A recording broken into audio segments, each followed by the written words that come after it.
Hi hello ಎಲ್ಲರಿಗೂ ನಮಸ್ಕಾರ. ಜ್ಯೋತಿ ಪಾಕಶಾಲೆಗೆ ತಮ್ಮೆಲ್ಲರಿಗೂ ಸ್ವಾಗತ.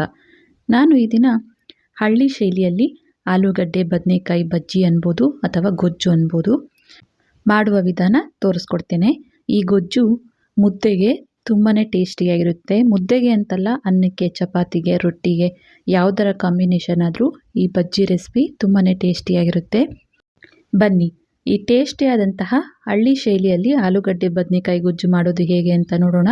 ಅದಕ್ಕಿಂತ ಮುಂಚೆ ಇನ್ನೂ ಯಾರೆಲ್ಲ ಸಬ್ಸ್ಕ್ರೈಬ್ ಮಾಡ್ಕೊಳ್ದೆ ವಿಡಿಯೋ ನೋಡ್ತಿದ್ದಲ್ಲಿ ಪ್ಲೀಸ್ ಸಬ್ಸ್ಕ್ರೈಬ್ ಮಾಡ್ಕೊಳ್ಳಿ. ಬನ್ನಿ ಈ ಗೊಜ್ಜು ಮಾಡೋದು ಹೇಗೆ ಅಂತ ನೋಡೋಣ.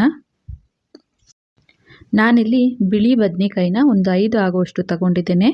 ಇವನ್ನು ಈ ರೀತಿ 4 ಭಾಗ ಕಟ್ ಮಾಡ್ಕೊಂಡಿದ್ದೇನೆ. ಇವನ್ನು ಉಪ್ಪು ನೀರಲ್ಲಿ ಹಾಕಿ ಇಟ್ಕೊಂಡಿದ್ದೇನೆ. ಈಗ ಇವನ್ನು ಒಂದು ಚಿಕ್ಕ ಕುಕ್ಕರಿಗೆ ಹಾಕ್ಕೊಳ್ತಾ ಇದ್ದೇನೆ. ಈ ಎಲ್ಲ ತರಕಾರಿನ ನಾವು ಬೇಕು ಅಂದಲ್ಲಿ ಪಾತ್ರೆಯಲ್ಲೇ ಬೇಯಿಸ್ಕೊಳ್ಬೋದು. ಆದರೆ ಕುಕ್ಕರಲ್ಲಿ ಅಂದರೆ ಒಂದು ವಿಜಿಲ್ ಹೊಡೆಸ್ಕೊಂಡ್ರೆ ಸಾಕಾಗುತ್ತೆ. ಪಾತ್ರೆಯಲ್ಲೇ ಬೇಯಿಸ್ಕೊತೀವಿ ಅಂದಲ್ಲಿ ಪಾತ್ರೆಯಲ್ಲಾದರೂ ಈ ತರಕಾರಿನ ಬೇಯಿಸ್ಕೊಳ್ಬೋದು. ಬದನೆಕಾಯಿನ ಕುಕ್ಕರಿಗೆ ಹಾಕ್ಕೊಂಡ ನಂತರ 3 ಹಣ್ಣಾದಂತಹ ಟೊಮೊಟೊನ ನೋಡ್ಬೋದು, ಈ ರೀತಿ ದೊಡ್ಡ ಸೈಜಿಗೆ ಕಟ್ ಮಾಡಿ ಹಾಕ್ಕೊಳ್ತಾ ಇದ್ದೇನೆ. ನಂತರ 1 ಗಡ್ಡೆ ಆಗುವಷ್ಟು ಬೆಳ್ಳುಳ್ಳಿಲಿ ಒಂದು ಅರ್ಧದಷ್ಟು ನಾನಿಲ್ಲಿ ಕುಕ್ಕರಿಗೆ ಹಾಕ್ಕೊಳ್ತೇನೆ. ಇನ್ನು ಅರ್ಧದಷ್ಟು ಒಗ್ಗರಣೆಗೆ ಅಂತ ಹಾಗೆಯೇ ಇಡ್ತಾ ಇದ್ದೇನೆ. ಹಾಗೆಯೇ ಇದಕ್ಕೆ ಒಂದು 4ರಿಂದ 5 ಹಸಿಮೆಣಸಿನ್ಕಾಯಿನ ಮುರಿದು ಹಾಕ್ಕೊಳ್ತಾ ಇದ್ದೇನೆ. ಖಾರಕ್ಕೆ ಎಷ್ಟು ಬೇಕು ಅಂತ ನೋಡಿಕೊಂಡು ಅಷ್ಟು ಹಸಿಮೆಣಸಿನ್ಕಾಯಿನ ಸೇರಿಸ್ಕೊಳ್ಬೋದು. ನಂತರ ಇದಕ್ಕೆ ಒಂದು 1/4 ಟೀ ಸ್ಪೂನ್ ಆಗೋಷ್ಟು ಅರಿಶಿನ, ಹಾಗೆಯೇ ನಾನಿಲ್ಲಿ ಉಪ್ಪನ್ನು ಸಹ ಈಗಲೇ ಸೇರಿಸ್ಕೊಳ್ತಾ ಇದ್ದೇನೆ.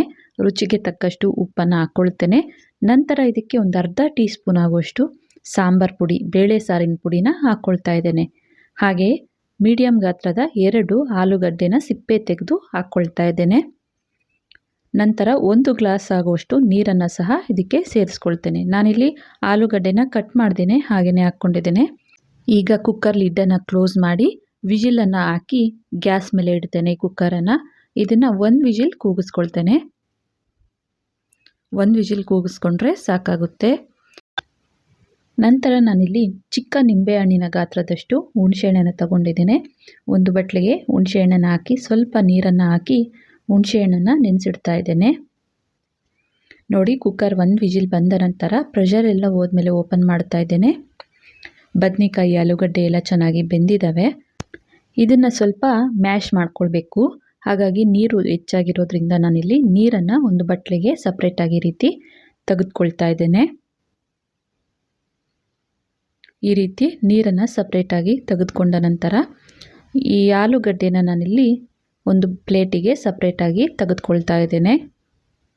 ನಂತರ ಈ ಟೊಮೊಟೊ ಬದನೆಕಾಯಿನ ಎಲ್ಲ ಈ ರೀತಿ ಸೌಟಿನ ಸಹಾಯದಿಂದ ಅಥವಾ ಮಸಿಯೋ ಕೋಲಿಂದ ಸಹ ಈ ರೀತಿ ಮಸದ್ಕೊಳ್ಬೇಕಾಗುತ್ತೆ. ಜಾಸ್ತಿ ನುಣ್ಣಗೆ ಮಸದ್ಕೊಳ್ದೆ ಸ್ವಲ್ಪ ತರಿಯಾಗಿ ಇರೋ ರೀತಿ ಇದನ್ನು ಮ್ಯಾಶ್ ಮಾಡ್ಕೊಳ್ಬೇಕಾಗುತ್ತೆ. ಇನ್ನು ಯಾರೆಲ್ಲ ಸಬ್ಸ್ಕ್ರೈಬ್ ಮಾಡ್ಕೊಳ್ದೆ ವಿಡಿಯೋ ನೋಡ್ತಿದ್ದಲ್ಲಿ ಪ್ಲೀಸ್ ಸಬ್ಸ್ಕ್ರೈಬ್ ಮಾಡ್ಕೊಳ್ಳಿ. ಬೆಲ್ ಐಕಾನ್ ಮೇಲೆ ಕ್ಲಿಕ್ ಮಾಡಿ ಆಲ್ ಅನ್ನೋ ಆಪ್ಷನ್ನ ಆನ್ ಮಾಡ್ಕೊಳ್ಳಿ. ನಾನು ಯಾವುದೇ ಹೊಸ ವಿಡಿಯೋ ಅಪ್ಲೋಡ್ ಮಾಡಿದ್ರೂ ನಿಮಗೆ ನೋಟಿಫಿಕೇಷನ್ ಬರುತ್ತೆ.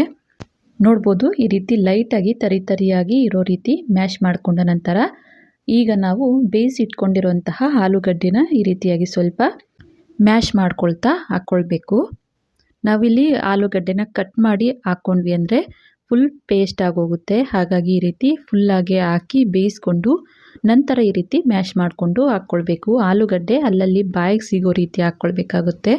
ಆಲೂಗಡ್ಡೆನ ಹಾಕ್ಕೊಂಡ ನಂತರ ಬೇಯಿಸಿರೋ ನೀರನ್ನು ನಾವು ಸಪ್ರೇಟ್ ತೆಗ್ದಿದ್ವಲ್ಲ ಅವನ್ನು ಸಹ ಸೇರಿಸ್ಕೊಂಡು ಈಗ ಇದಕ್ಕೆ ಹುಣಸೆಹಣ್ಣಿನ ರಸನ ಕಿವುಚಿ ಹುಣಸೆಹಣ್ಣಿನ ರಸನ ಈ ರೀತಿ ಹಾಕ್ಕೊಳ್ಬೇಕಾಗುತ್ತೆ. ನಿಮಗೆ ಹುಳಿ ಎಷ್ಟು ಬೇಕು ಅಂತ ನೋಡಿಕೊಂಡು, ಟೊಮೊಟೊ ಬೇರೆ ಹಾಕಿರೋದ್ರಿಂದ ಹುಳಿ ನೋಡಿಕೊಂಡು ನೀವು ಹುಣಸೆಹಣ್ಣಿನ ರಸನ ಸೇರಿಸ್ಕೊಳ್ಬೇಕು. ಸ್ವಲ್ಪ ಗಟ್ಟಿ ಇರೋದ್ರಿಂದ ಸ್ವಲ್ಪ ಇದಕ್ಕೆ ನೀರನ್ನು ಸೇರಿಸ್ಕೊಳ್ತಾ ಕಲಿಸ್ಕೊಳ್ತಾ ಇದ್ದೇನೆ.